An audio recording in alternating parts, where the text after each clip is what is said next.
Kita setelah melalui pergolakan yang panjang dan partai kita berdiri, teman-teman mungkin sudah mempelajari tentang partai kita.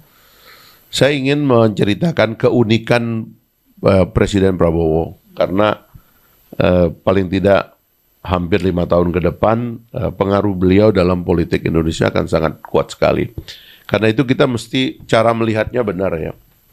Kebetulan saya mengenal dan Pak Anies juga mengenal Pak Prabowo cukup lama dan saya 3 pilpres terakhir juga jadi jubir beliau, jadi kira-kira ngerti Pak Prabowo itu. Secara pribadi begini, mungkin kalau kita lihat semua presiden di Indonesia yang punya tradisi aristokrat mungkin ya, dari keluarga para pemimpin yang solid itu, mungkin Pak Prabowo yang paling kuat itu. Dan akhirnya kan beliau tidak memilih jadi sarjana di luar negeri, padahal beliau itu lulus di University of Washington, tapi beliau memilih jadi tentara, terutama karena dua paman beliau, Subianto dan Sujono, syahid di dalam peristiwa Lengkong bersama Dan Mogot.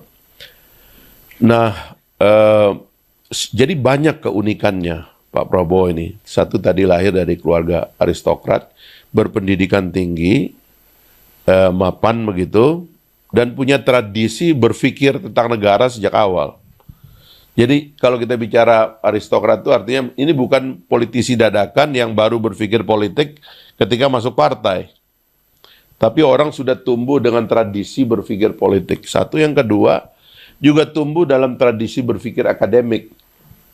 Karena baik kakek beliau, terutama ya pada zaman pasca kemerdekaan, kemudian Orde Lama dan Orde Baru, ada satu buku yang ditulis oleh Pak Margono, kakek beliau nanti ada di sini, yaitu tentang renungan 3 zaman itu, zaman Belanda, zaman Orde Lama, dan zaman Orde Baru.